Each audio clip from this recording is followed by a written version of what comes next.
সুপ্রিয় দর্শক, সবাইকে স্বাগত জানাচ্ছি প্ল্যানেটারি হেলথ একাডেমিয়া সুরক্ষায় প্রতিদিন অনুষ্ঠানে। আপনাদের সঙ্গে রয়েছি আমি ডাক্তার অমিতা হাসান। আজ 1 মে আন্তর্জাতিক শ্রমিক দিবস বা মহান মে দিবস। এই শ্রমিক দিবসে বিশেষ করে যাদের ঘামের বিনিময়ে এই দেশকে বিনির্মাণ করছেন, সমগ্র বিশ্বের সকল শ্রমিকদের প্রতি রইল আমার আন্তরিক শ্রদ্ধা এবং অভিনন্দন। এবং একই সঙ্গে এই দিবসটিতে যারা আসলে শ্রমিক হিসেবে যারা নীরবে নিভৃতে দেশের নির্মাণে কাজ করছেন, সমাজকে প্রতিষ্ঠিত করছেন, আমরা তাদের শ্রমের মূল্য অনেক সময়, তাদের ঘামের মূল্য অনেক সময় দিতে ভুলে যাই। কিন্তু একই সঙ্গে এটিও ভীষণভাবে গুরুত্বপূর্ণ যে শ্রমিকরা অক্লান্ত পরিশ্রম করছেন, তাদের স্বাস্থ্যের বিষয়টি আরও বেশি গুরুত্বপূর্ণ। তারা যদি সুস্থ থাকেন, তারা যদি সুস্থ সুন্দরভাবে কাজ করতে পারেন, তাহলেই কিন্তু তাদের উন্নতি এবং দেশের উন্নতি হবে। এই শ্রমিকদের স্বাস্থ্যের বিষয়টি বারে বারে অবহেলিত হয়ে আসছে এবং কিভাবে তাদের স্বাস্থ্যের এবং নিরাপত্তা, একই সঙ্গে নিরাপত্তা বিষয়টি যুক্ত রয়েছে। নিরাপত্তাই কিন্তু স্বাস্থ্যের পূর্ব শর্ত।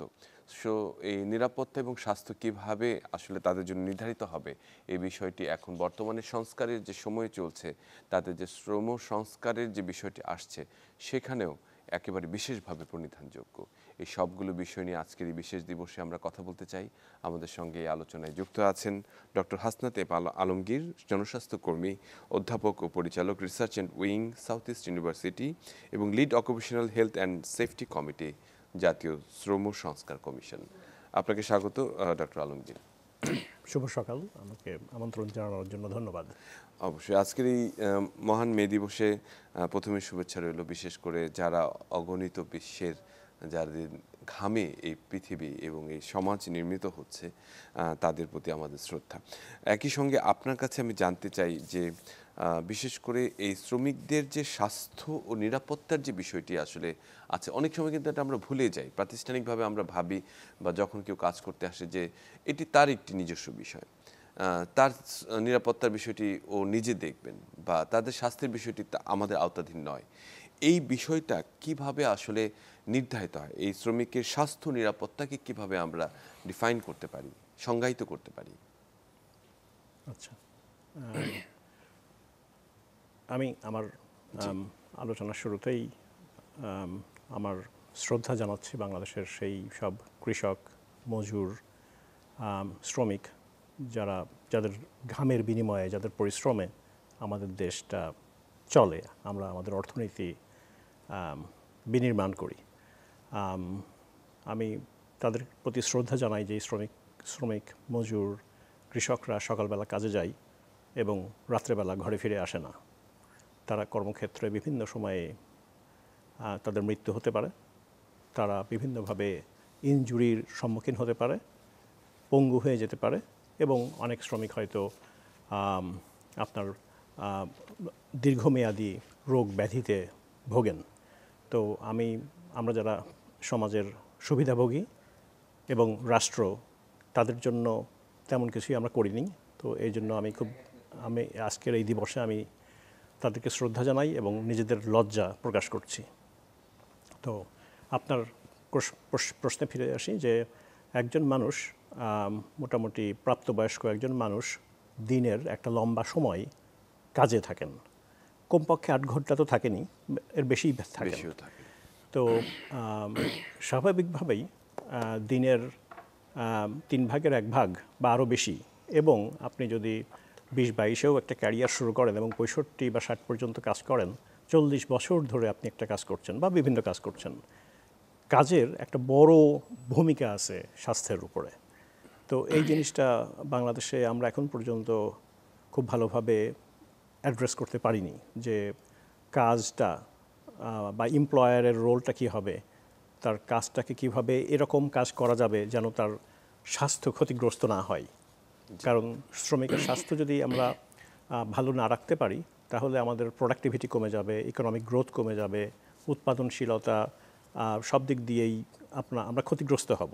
সো অনেকটা নিজেদের স্বার্থেই বলবো, অর্থনীতির স্বার্থেই আমাদেরকে ভালো রাখতে হবে, স্বাস্থ্যবান রাখতে হবে, তাদের দেখাশোনা করতে হবে। জি, এটি তো একেবারে যথার্থ বলেছেন যে নিজেদের জন্য হলেও তাদের ভালো রাখতে হবে। শুধু তাদের ভালোটা তো দেখতেই হবে, একই সঙ্গে সবাই মিলে ভালো থাকার যে বিষয়টি রয়েছে, এখন বর্তমানে যে ইউনিভার্সাল হেলথ কেয়ার বা কাভারেজ রয়েছে, সেটির আওতার মধ্যেও কিন্তু আসলে তাদেরকে নিয়ে আসতে হবে যারা রয়েছেন। আমি আরেকটি বিষয় যেটি বলতে চাই, নিরাপত্তার বিষয়টি, বিশেষ অকুপেশনাল হেলথ একটি বিষয় রয়েছে যেটি নিয়ে আপনি আসলে কাজ করছেন এবং যার লিড হিসেবে কাজ করছেন সংস্কার কমিশনে।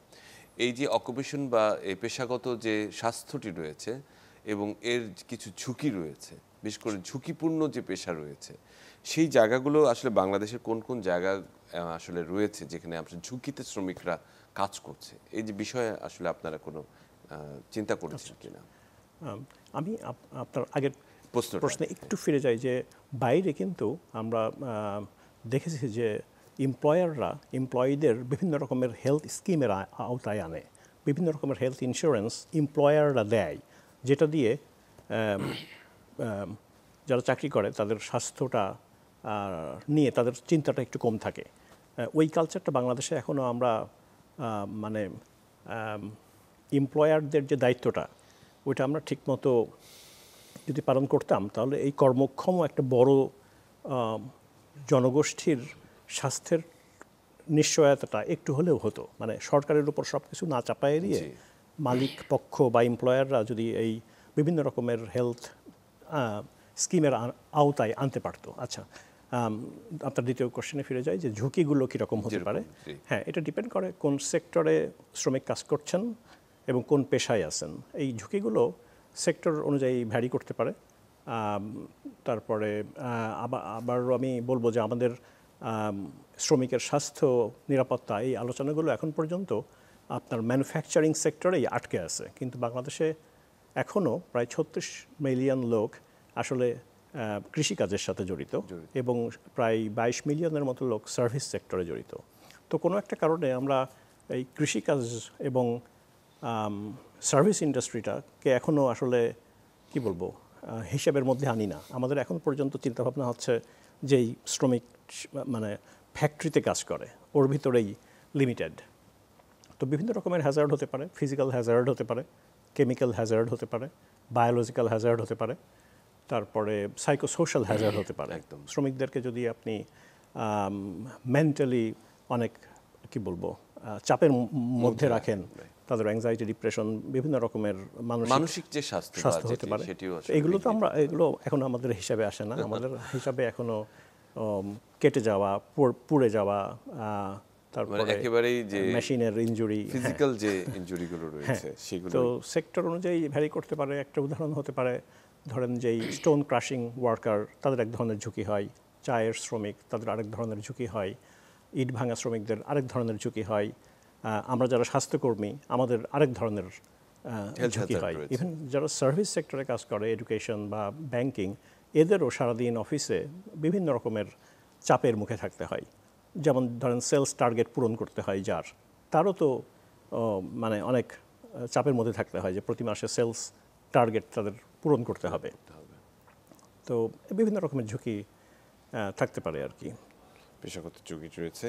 আমি আসলে যেটি বলতে চাই যে এই স্বাস্থ্য ঝুঁকি বা এই অকুপেশনাল হেলথের বর্তমান অবস্থাটি কি? মানে আপনারা তো একটু কমিশনে কাজ করছেন, সংস্কার বা অনেক রিকমেন্ডেশন আপনারা তৈরি করছেন।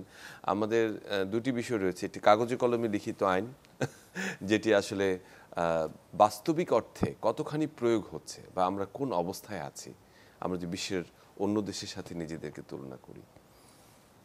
আমরা খুব ভালো অবস্থায় নাই। তো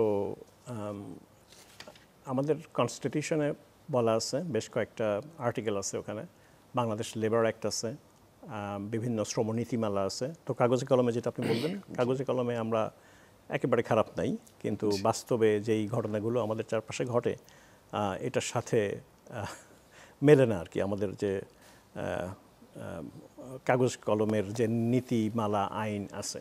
তো আমরা চেষ্টা করছি এবার লেবার কমিশনের যে occupational health and safety sub committee, যেটাতে আমি আছি, কিছু বাস্তবায়নযোগ্য খুব উচ্চাকাঙ্ক্ষী না এরকম কিছু সুপারিশ করার, যেটা কারণ আমরা শ্রমিকের স্বাস্থ্য নিরাপত্তার ব্যাপারে এতটাই পিছিয়ে আছি যেখানে খুব বেশি মানে কি বলবো অ্যাগ্রেসিভ বা প্রোগ্রেসিভ রেকমেন্ডেশন দেওয়ার সুযোগ আসলে নাই। আমরা তো একেবারে মৌলিক যে চাহিদা, মৌলিক যে জিনিসগুলো দেওয়া উচিত, সুবিধাগুলো, সেগুলোই আমরা এখনও এনশিওর করতে পারিনি। তো আমরা চেষ্টা করছি কিছু রেকমেন্ডেশন দেওয়ার, বিভিন্ন অ্যাঙ্গেল থেকে আমরা চেষ্টা করছি আর কি, যে মালিকের এমপ্লয়ারদের দায়িত্বটা কি, সরকারের দায়িত্বটা কি, শ্রমিক সংগঠনগুলোই বা কী করবে, তারপরে বিভিন্ন ডেভেলপমেন্ট পার্টনাররা অনেক ইন্টারেস্ট শো করে, স্পেশালি রানা প্লাজার পরে বাংলাদেশে প্রচুর ফান্ডিং এসছে এবং গার্মেন্ট সেক্টরকে আমরা মোটামুটি কি বলবো আপগ্রেড করতে পেরেছি। তো এই গার্মেন্ট সেক্টরের যে লেসেন্সগুলো, সেটা কেন যেন ট্যানারি বা অন্যান্য সেক্টরে কি বলবো ট্রিকল ডাউন ডিসিমিনেশন হয়নি। তো ওখান থেকে যেটা আমরা শিখলাম, ওদের যে building safety, electrical safety, fire safety, safety committee, এগুলো অন্যান্য সেক্টরে কীভাবে ছড়াই দেওয়া যায়, লেসেন্স লার্নড যেটাকে বলে, একটা এক্সাম্পল হিসেবে, হ্যাঁ, সেটি কিন্তু আসলে পরিণতযোগ্য। একই সঙ্গে এটি গুরুত্বপূর্ণ কথা বলেছেন। আমি যদি একটু জানতে চাই যে আসলে একজন শ্রমিকের তার তার তো স্বল্প আয়ের যে করছেন, তার নিজস্ব মেডিকেল যে ভাতা বা কোনো কিছু রয়েছে, সেটি আসলে একেবারেই ন্যূনতম। সেটি দিয়ে তার স্বাস্থ্যের আমি বলবো যে একেবারে কিউরেটিভ সাইডটিও কিন্তু ফিল আপ করা খুব কঠিন যদি সে আক্রান্ত হয়ে যায়, এবং সেক্ষেত্রে তো আরও বেশি ঝুঁকি রয়ে যায় চাকরি হারানোর ভয়। সে যদি না যেতে পারে তাহলে দেখা যাচ্ছে যে তাকে যথাযথভাবে নিয়ম নীতি না মেনেই তাকে অনেক সময় চাকরিচ্যুত করা হয়, যে তুমি আনফিট বা মেডিকেল যে বোর্ডটি রয়েছে সেখানেও তাকে আসলে সেই সুযোগটি দেওয়া হয় না। তো এই জায়গাটিতে আপনারা কতখানি কাজ করছেন, যে এই যে শ্রমিকের স্বাস্থ্য মেডিকেল নিরাপত্তার বিষয়টি? হ্যাঁ, শ্রমিকদের যেখানে কাজ করে আমার ধারণা সেইখানে অনেক কিছুই করার সুযোগ আছে। খুব বড় বড় যারা এমপ্লয়ার, তাদের এখানে মোটামুটি কিছু মেডিকেল সুযোগ সুবিধা দেওয়া হয়, কিন্তু ছোট এমপ্লয়ারদের কিছু কাজ তো করাই যায়। যেমন আমরা এখানে শ্রমিকের অধিকার বলতে বেশিরভাগ সময় মানে বোঝাই যে শ্রমিকের বেতন বাড়াতে হবে, কিন্তু বেতন বাড়ানোর পাশাপাশিও অনেক জিনিস আছে যেটা করা যেতে পারতো এবং যেটাতে হয়তো অত অর্থ ব্যয়ও হতো না। যেমন একটা স্যাটেলাইট ক্লিনিকের মতো করা, একটা ডাক্তার যদি নাও পারেন একজন নার্সকে দিয়ে কিছু এসেনশিয়াল মেডিসিনসগুলো যদি সাপ্লাই করা হতো, শ্রমিকের যদি বছরে একবার হেলথ চেক আপ করা হতো, শ্রমিকের পরিবার তাদের বাচ্চা কাচ্চাদের যদি ভ্যাকসিনেশনের একটা সাইট হিসাবে মানে তার কর্মক্ষেত্রটাকে আমরা ব্যবহার করতে পারতাম। তারপরে ভিশন টেস্ট, হিয়ারিং টেস্ট, ঝুঁকিপূর্ণ যেই শিল্পগুলো সেখানে আরও ঘন ঘন এই হেলথ চেক আপটা করা উচিত, বা ইভেন নেয়ার সময়ও আপনার শ্রমিকের একটু ফিজিক্যাল টেস্ট যদি আমরা করে নিতে পারতাম যে সেই কাজটা করার জন্য সুইটেবল কিনা। তো এরকম বিভিন্ন কর্মক্ষেত্র হেলথ প্রমোশন যেটাকে বলে। তারপরে নারী শ্রমিকদেরও আপনার তাদের বিভিন্ন রকমের শারীরিক তারা যেন ভালোভাবে আরও প্রোডাক্টিভ ভাবে কাজ করতে পারে, এই জন্য ধরেন মেয়ে শ্রমিকদের জন্য আমরা ডে কেয়ারের ব্যবস্থা করতে পারতাম ফ্যাক্টরির আশেপাশে। তারপরে যেই মায়েদের ছোট বাচ্চা আছে তাদের ব্রেস্ট ফিডিংয়ের জন্য আলাদা রুম করতে পারতাম। তো এই যে অন্যান্য যে সুযোগ সুবিধা বেতনের বাইরেও, এই ব্যাপারে আমাদের কেন যেন মনোযোগটা একটু কম। নারী শ্রমিক বা অন্যান্য শ্রমিকদের জন্য আমরা সাবসিডাইজড হাউজিংয়ের ব্যবস্থা করতে পারতাম, ফ্যাক্টরির আশেপাশে একটু কম খরচে থাকার ব্যবস্থা। নারী শ্রমিকদের বিশেষ করে আসা যাওয়ার সময় অনেক ধরনের হ্যারাসমেন্টের শিকার হতে হয়। তো একটা ফ্যাক্টরি, যেই ফ্যাক্টরিতে অনেক অনেক হাজার হাজার ধরেন লোক কাজ করে, তারা কিন্তু ট্রান্সপোর্টেশনের ব্যবস্থা করতে পারতো। একেবারে ফ্রি দিতে হবে তা বলছি না, একটু সাবসিডাইজড। তো এই যে স্বাস্থ্য এবং নিরাপত্তা বা ওভারঅল কল্যাণের জন্য যে অন্যান্য সুযোগ সুবিধা, এই ব্যাপারে কেন যেন আমাদের অ্যাটেনশনটা একটু কম। শুধু বেতন এবং দর কষাকষি, বেতন পেলো কিনা, বেতন দেওয়া হলো কিনা, এখানেই আমরা আটকে আছি। মানে একই সঙ্গে যে তার স্বাস্থ্য নিরাপত্তার জন্য যে কিছু সুযোগ সুবিধা বাধ্যতামূলকভাবে দেয়া যেত, যে না বছরে তোমাকে এই টেস্টগুলো আমরা করিয়ে দিব, একটা ব্লাড সুগার, সিম্পল একটা ব্লাড সুগার, একটা ডায়াবেটিস আমরা স্ক্রিনিং করে দিতে পারি, একটা সিম্পল তাকে একটা হেলথ চেক আপ অথবা ফিজিক্যাল চেক আপ করলেও কিন্তু অনেক কিছু ধরা পড়ে। বছরে বা 6 মাসে একবার যদি একজন এমপ্লয়িকে যদি চেকের মধ্যে আনা যায়, এই বিষয়গুলোকে আসলে এটা চিকিৎসকদের যে বিভিন্ন সংগঠন আছে তাদের সাথে মিলেও করা যেতে পারে। আমি অনেক ডাক্তারকে চিনি যারা ছুটির দিনে বা অন্যান্য সময়ে গ্রামে যে ফ্রি হেলথ ক্লিনিক করে, তো এদের সাথে কোলাবোরেট করলে আমার ধারণা এরা খুব খুশি মনেই একটা ফ্যাক্টরিতে অন্তত বছরে 1-2 বার যে শ্রমিকদের হেলথ চেক আপটা করে আসতে পারতেন। বিভিন্ন মোবাইল ক্লিনিকের এখন ব্যবস্থা হয়েছে। তো এগুলো আমার মনে হয় যে শ্রমিকদের নিজেদেরও দাবি করা উচিত এবং মালিকপক্ষ বা এমপ্লয়ারদেরও এই জিনিসগুলো কনসিডার করা উচিত। যেখানে অনেক এনজিও আছে, অনেক ভলান্টারি অর্গানাইজেশন আছে, চিকিৎসকদের অনেক সংগঠনের আছে, এদের সাথে মিলায়ে আপনার যৌথভাবে, কারণ এই শ্রমিকদের স্বাস্থ্য নিরাপত্তা এটা তো আসলে শুধু মালিকদের উপর চাপাই দিয়ে আমরা এক ধরনের আনন্দ পাই, কিন্তু আসলে তো এটা কালেকটিভ রেসপন্সিবিলিটি, আমাদের সবারই এখানে রেসপন্সিবিলিটি আছে শ্রমিকদের দেখাশোনার জন্য। আমি যদি আরেকটি বিষয় নিয়ে আসি, সেটা হচ্ছে পার্সোনাল প্রোটেক্টিভ ইকুইপমেন্ট, মানে এই যে কাজ করার ক্ষেত্রে যে প্রোটেকশনগুলো নেওয়া প্রয়োজন। একজন এমপ্লয়ি দেখা যাচ্ছে যে অনেকখানি উপরে উঠে কাজ করছে, তার হেলমেটটি যথাযথ আছে কিনা, তার যে ব্যাকআপ বাইন্ডারটা আছে কিনা, এই যে বিষয়গুলো অনেকে আমরা দেখেছি, অনেক নির্মাণ শ্রমিক 4 তলা থেকে 5 তলা থেকে পড়ে মৃত্যুবরণ করেন, উপর থেকে পড়ে, বা যারা ইলেকট্রিক পোলে কাজ করেন। এই জায়গাটিতে অনেক সময় শিথিলতা দেখা দেয়, এবং যারা খুব উচ্চ শব্দের মধ্যে কাজ করেন, বিশেষ করে তারা কোনো এয়ার প্রোটেক্টর ইউজ করেন কিনা, এই জায়গাগুলোতে কি স্বাস্থ্য সংস্কার কমিশন কোনো ধরনের অব্লিগেশন আনছেন কিনা? হ্যাঁ, আমরা চেষ্টা করছি যে মোটামুটি বড় এমপ্লয়ার যারা আছেন তাদের ওখানে occupational health and safety officer নামে একটা পোস্ট তৈরি করা যায় কিনা।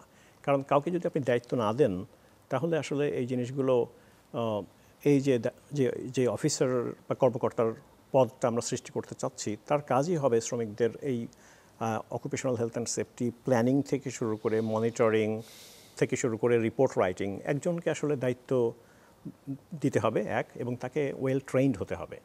তো আমরা রাজশাহীতে যে নস্ট্রি national occupational health and safety training এবং রিসার্চ সেন্টার করা হয়েছে, তাকে আমরা দায়িত্ব দিতে চাচ্ছি যে এই ধরনের যারা অফিসার আছেন বা অন্যান্য যারা শিখতে চাই, তাদের যেন কন্টিনিউয়াস একটা সার্টিফিকেশন বা ট্রেনিংয়ের মধ্যে রাখা হয়, যেন আপনি যে ইস্যুগুলো বললেন এগুলোর একজন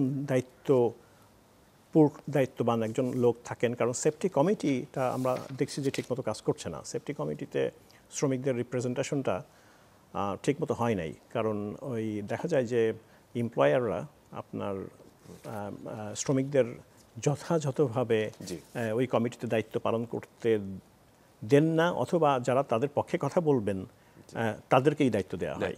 তো সেফটি কমিটি যেহেতু ফাংশনাল হয় নাই, সেহেতু পিপির ব্যাপারেও আমরা পিছনে পড়ে আছি। ইনফর্মাল সেক্টরে তো পিপি একেবারেই ইউজ করা হয়। আমাদের সঙ্গে যুক্ত হয়েছেন সৈয়দ সুলতান উদ্দিন আহমেদ, চেয়ারম্যান জাতীয় শ্রম সংস্কার কমিশন, নির্বাহী পরিচালক Bangladesh institute of labour studies.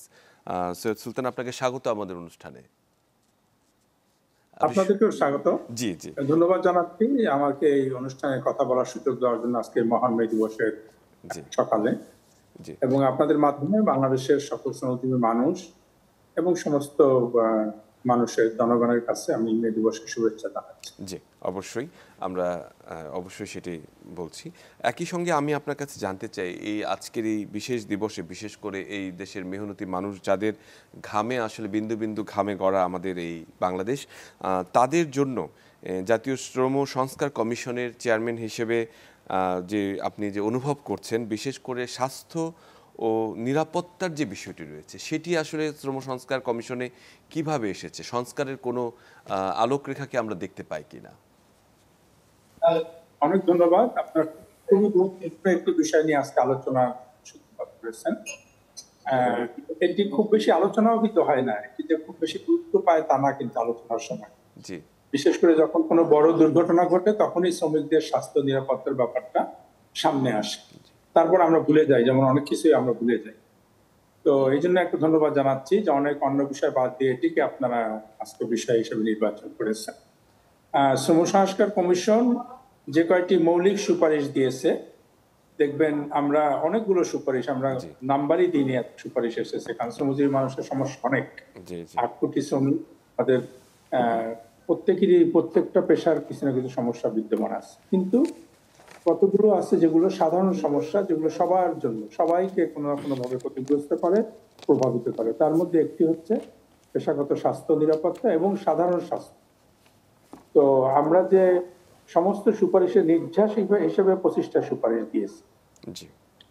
আবার দেখবেন আমরা এক থেকে একের 1 নম্বর সুপারিশে আমরা কয়েকটি দিয়েছি যেটি সার্বজনীনভাবে সকল শ্রমিকের জন্য প্রযোজ্য। তার মধ্যে একটি হচ্ছে নিরাপদ কাজের অধিকার, কারণ কাজটা হচ্ছে জীবনের সাথে সম্পর্কিত, কাজটা আমার কর্তৃত্বের সাথে সম্পর্কিত। আমি কোনো কারণে যদি কর্ম অক্ষম হয়ে যায়, যদি আমি দুর্ঘটনার শিকার হই বা অসুস্থ হই, সুতরাং এটি সবসময় আমাদের একটি মৌলিক অধিকার হিসেবে স্বীকৃত। এবং আপনারা জানেন যে আন্তর্জাতিক শ্রম সংস্থা 2022 সালে এটিকে মৌলিক কর্মক্ষেত্রে মৌলিক নীতি এবং অধিকার হিসেবে স্বীকৃতি দিয়েছে।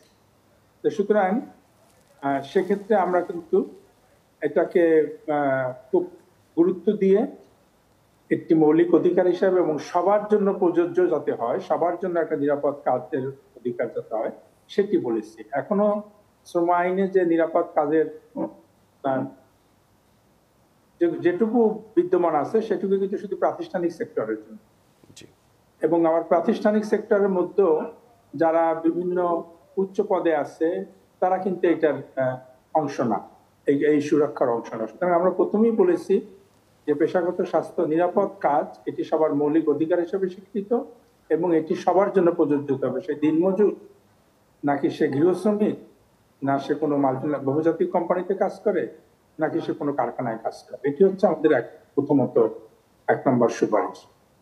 আর এর সাথে সাথে আমরা স্বাস্থ্য সুরক্ষার ব্যাপারটা বলেছি। বাংলাদেশে দুর্ঘটনার খবর পাওয়া যায়, কিন্তু পেশাগত স্বাস্থ্যে যে আক্রান্ত হয় শ্রমিক, সিলোকোসিস, ক্যান্সার, আজকে কৃষিতে কীটনাশক এবং রাসায়নিক সার যথেচ্ছাচার ব্যবহারের মাধ্যমে আপনারা দেখবেন ক্যান্সার ছড়িয়ে পড়েছে। গবেষণা হয়েছে যে আপনার ক্যান্সারের একটা বড় কারণ হচ্ছে কীটনাশক।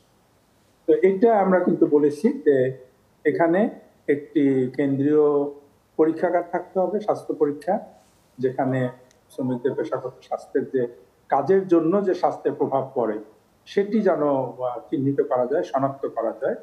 আমরা বলেছি যে শিল্পাঞ্চলগুলোতে কারখানা ভিত্তিক যে আপনার ব্যবস্থা আছে চিকিৎসা, তার বাইরেও শিল্পাঞ্চলগুলোতে পর্যাপ্ত চিকিৎসা ব্যবস্থা তৈরি, সান্ধ্যকালীন আপনার বহির্বিভাগ হাসপাতালে যাতে শ্রমিকরা যেতে পারে সেখানে, এটা বলেছি। এবং একটি আইএলও কনভেনশন 155 এবং 187 এটি অনুমোদন করে তার ভিত্তিতে বর্তমান স্বাস্থ্য নীতি এবং স্বাস্থ্য পেশাগত স্বাস্থ্য সংক্রান্ত আইনগুলো আছে, এগুলো আমরা পরিবর্তনের জন্য সুপারিশ করছি।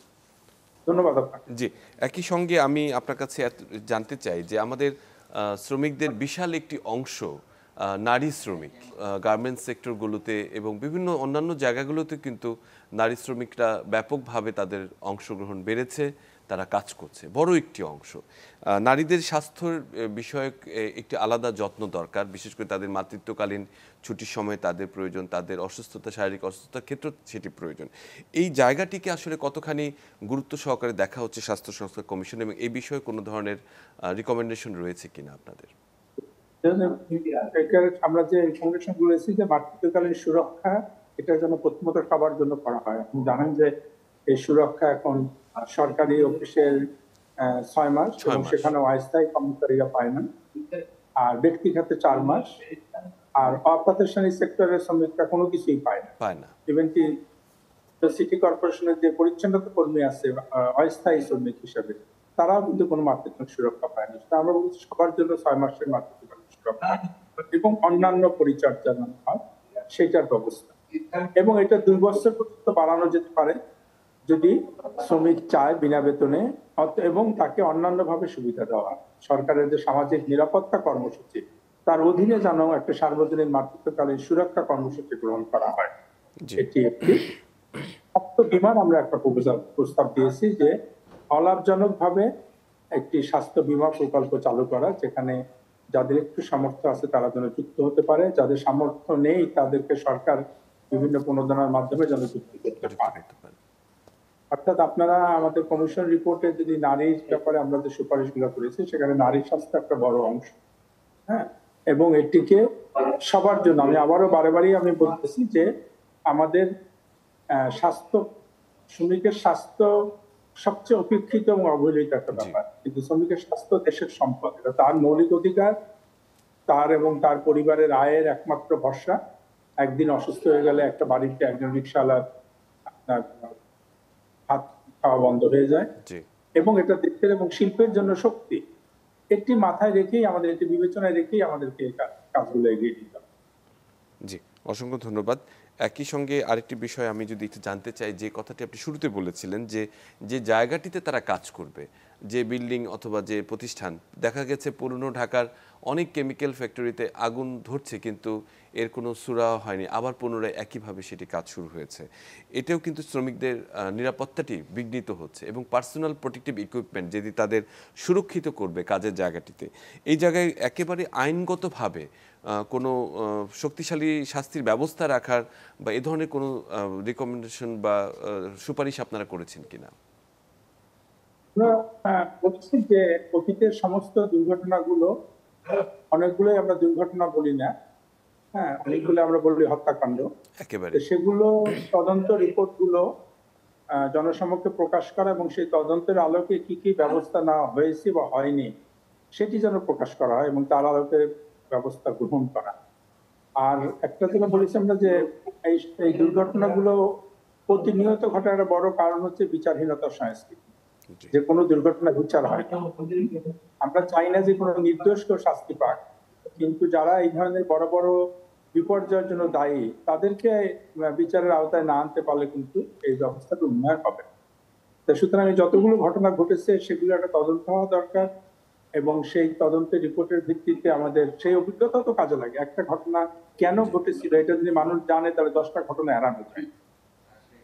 এটি একটি। আর পেশাগত স্বাস্থ্যকে কিন্তু আমরা শুধুমাত্র ওই কারখানা ভিত্তিক স্বাস্থ্য পর্যায়ে মনে করি না। এটি যেমন রানা প্লাজার উদাহরণ যদি আপনি দেখেন, এখানে কিন্তু অনেকগুলো কারণ ছিল। এখানে অবকাঠামোগত সমস্যা ছিল, সেই প্ল্যান যে পাস করেছে তার দায়িত্বহীনতার ব্যাপার ছিল, এখানে শ্রমিকদের সংগঠিত হওয়ার কোনো আপনার সুযোগ ছিল না বলে শ্রমিকরা প্রতিবাদ করতে পারেননি। সুতরাং পেশাগত স্বাস্থ্য নিরাপত্তাকে বিচ্ছিন্নভাবে দেখলে চলবে না। এটা শ্রমিকদের অনেক অধিকার এবং প্রতিষ্ঠান সমূহের জবাবদিহিতার অংশ, অনেকগুলো প্রতিষ্ঠানে। এটা আমরা মাথায় রাখতে হবে, এবং এই জন্যই কমিশন একটি আপনার সুসমন্বিত সুপারিশ দিয়েছে, যেটাকে বিচ্ছিন্নভাবে কোনটা বিবেচনা করা যাবে না।